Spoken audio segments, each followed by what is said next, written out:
Radio मराठवाडाचे प्रसारण आज 26 November संविधान दिन. संविधान दिनाच्या निमित्ताने ऐकूयात एक अत्यंत प्रेरणादायी विचार मंथन. विषय आहे संविधान दिन आणि डॉक्टर बाबासाहेब आंबेडकर यांचे संविधान निर्मितीतील योगदान. प्रस्तुत करते आहेत प्राचार्य डॉक्टर श्रीकांत गायकवाड. मी प्राचार्य डॉक्टर श्रीकांत गायकवाड संविधान दिन आणि डॉक्टर बाबासाहेब आंबेडकर यांचे संविधान निर्मितीमधील योगदान या अनुषंगाने संवाद साधण्यासाठी उपस्थित आहे.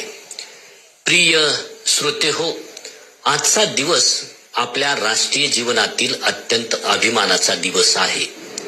याच दिवशी 26 नोव्हेंबर 1949 रोजी संविधान सभेने देशाच्या संविधानाचा स्वीकार केला. हा दिवस केवळ एका कायदे ग्रंथाच्या निर्मितीचा दिवस नाही, तर नव्या भारताच्या आत्म्याचा, मूल्याचा आणि लोकशाहीच्या विचारांचा जन्मदिवस आहे. या दिवशी आपण त्या महामानवाला स्मरतो ज्यांनी या संविधानाचे शिल्प घडवले, ते भारतरत्न भारतीय संविधानाचे शिल्पकार डॉक्टर बाबासाहेब भीमराव रामजी आंबेडकर. त्यांचे संविधान निर्मितीमधील योगदान हे केवळ तांत्रिक अथवा कायदेशीर मर्यादेत बंदिस्त नव्हते. ते एक सामाजिक, नैतिक आणि मानवतावादी दृष्टिकोन असलेले मौलिक योगदान होते. त्यांनी भारतीय समाजाच्या असमानतेच्या, अन्यायाच्या आणि विषमतेच्या खोल खाईतून मानवतेचा नवा पूल बांधला. त्यांचा विश्वास होता की केवळ राजकीय स्वातंत्र्य पुरेसे नाही, तर प्रत्येक व्यक्तीला न्याय, समता आणि स्वातंत्र्य मिळाले पाहिजे. तेव्हाच खरी लोकशाही रुजू शकते, फुलू शकते. संविधानाच्या निर्मितीची पार्श्वभूमी अत्यंत गुंतागुंतीची होती. भारत नुकताच स्वतंत्र झाला होता. अनेक धर्म, जाती, प्रांतीयता, निरक्षरता, गरिबी यांनी समाजामध्ये विस्कळीत स्थिती निर्माण केलेली होती. अशा परिस्थितीत राष्ट्रीय एकतेला टिकवून ठेवत लोकशाही मूल्यावर आधारित पण भारतीय वास्तवाशी सुसंगत असे संविधान तयार करणे ही एक अतिशय मोठी ऐतिहासिक जबाबदारी होती आणि ती जबाबदारी अत्यंत समर्थपणे, विलक्षण कुशलतेने त्यांनी पार पाडली. ते संविधान मसुदा समितीचे अध्यक्ष होते. ही समितीच आपल्या संविधानाचा मूलाधार ठरली. त्यांनी 2 वर्ष 11 महिने 17 दिवस अविरत परिश्रम घेऊन 395 कलमे आणि 8 अनुसूची असलेले जगातील सर्वात मोठे, व्यापक, सर्वसमावेशक आणि सर्वश्रेष्ठ संविधान लिहिले.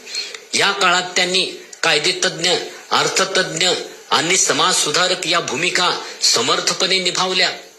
त्यांनी जगातील जवळपास 60 देशांच्या राज्यघटनांचा सखोल अभ्यास केला होता. ते म्हणायचे, आपले संविधान इतर देशाकडून काही प्रमाणात प्रेरित असले तरी त्याचा आत्मा पूर्णपणे भारतीय आहे. भारतीय संविधानाचा गाभा म्हणजे संविधानाची प्रस्तावना होय, असं आपल्याला म्हणता येऊ शकेल. वैचारिक दृष्टिकोनातून भारतीय संविधानाची प्रस्तावना ही दिशादर्शक स्वरूपाची ठरते. त्यांनी न्याय, स्वातंत्र्य, समता आणि बंधुता या मूल्यावर भारतीय प्रजासत्ताकाची पायाभरणी केली. त्यांना वाटत होते की या मूल्याशिवाय लोकशाही जिवंत राहू शकत नाही. त्यामुळेच ते म्हणाले, राजकीय लोकशाही टिकवण्यासाठी सामाजिक लोकशाही अपरिहार्य आहे. त्यांनी सामाजिक न्यायाच्या संकल्पनेला संविधानामध्ये मूर्त रूप दिले. भारतीय समाजातील ऐतिहासिक अन्यायाची त्यांना पुरेपूर जाणीव होती. म्हणूनच त्यांनी अनुसूचित जाती, अनुसूचित जमाती आणि इतर मागासवर्गीय घटकासाठी आरक्षणाची तरतूद केली. ती केवळ विशेष सवलत नव्हे, तर इतिहासाने केलेल्या अन्यायाचे प्रायश्चित म्हणून त्यांनी ही तरतूद केलेली आढळते.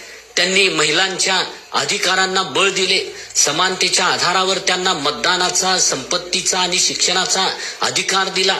त्यांच्या मते स्त्री सक्षमीकरणाशिवाय समाज प्रगत होऊ शकत नाही. भारतीय न्याय व्यवस्थेला मूलभूत हक्काचे रक्षण हा एक प्रमुख स्वरूपाचा गाभा ठरतो. अनुच्छेद 32 प्रमाणे प्रत्येक नागरिकाला आपले हक्क न्यायालयातून रक्षण करण्याचा अधिकार दिला गेला आहे. याला त्यांनी संविधानाचे हृदय आणि आत्मा असे म्हटले आहे. त्यांना माहित होते की लोकशाही तेव्हाच सशक्त राहील जेव्हा नागरिकाला न्याय मागण्याचा अधिकार असेल आणि कायद्याच्या राज्यावर सर्वांचा विश्वास राहील. त्यांचे विचार फक्त कायद्यापुरते मर्यादित नव्हते. ते एक द्रष्टे सामाजिक अभियंता होते. ते म्हणायचे, संविधान कितीही चांगले असले तरी ते चालवणारे लोक वाईट असतील तर संविधान अपयशी ठरेल, पण लोक चांगले असतील तर वाईट संविधान हे यशस्वी होऊ शकेल. त्यामुळे ते नेहमी संविधानासोबतच नागरिकांच्या चारित्र्य निर्मितीवरही भर देत असत. आज आपण 26 नोव्हेंबर संविधान दिन साजरा करताना समता प्रधान समाज निर्मितीचे स्वप्न उराशी बाळगून सक्रिय राहिले पाहिजे. संविधान दिन हा केवळ औपचारिकतेचा दिवस नाही, हा प्रत्येक नागरिकाच्या अंतर्मनाला विचार प्रवृत्त करणारा दिवस आहे. आपण संविधानाने दिलेल्या मूल्यानुसार वागतो का? आपण खरोखरच सामाजिक समतेच्या, बंधुतेच्या आणि न्यायाच्या दिशेने प्रयत्न करतो का? संविधान हे जिवंत दस्तऐवज आहे. याचा अर्थ केवळ न्यायालयात किंवा संसदेत नाही, तर तो आपल्या प्रत्येक कृतीत, प्रत्येक निर्णयात, प्रत्येक नात्यात दिसला पाहिजे. संविधान आपल्याला केवळ अधिकारच देते असे नाही, तर जबाबदारीची जाणीव करूनही देते. म्हणून डॉक्टर बाबासाहेब आंबेडकरांनी लिहिलेले हे संविधान केवळ भारताचे कायदे पुस्तक नाही, तर मानवतेचे दस्तऐवज आहे. त्यामुळे भारताला लोकशाही, धर्मनिरपेक्षता आणि सामाजिक न्याय यांचे अनोखे संतुलन साधता येऊ शकत आहे. त्यांनी स्वातंत्र्याला मानवी प्रतिष्ठेचा अर्थ दिला, समतेला सामाजिक न्यायाचा आधार दिला, बंधुतेला राष्ट्रीय एकात्मतेचा कणा मांडला. आज संविधान दिनाच्या या दिवशी आपण महामानवाला वंदन करूया, ज्यांच्या बुद्धीने आणि दृढ निश्चयाने भारतीय लोकशाहीला आकार दिला. त्याबाबत स्मरण करूया.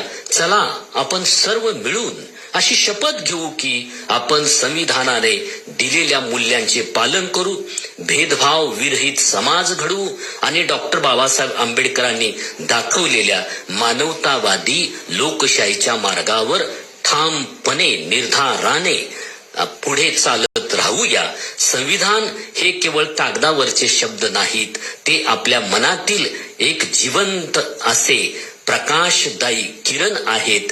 ते आपल्याला न्याय, समता आणि बंधुतेचे आश्वासन देतील. त्या अर्थाने, त्या दिशेने आपण मार्गदर्शन करूया.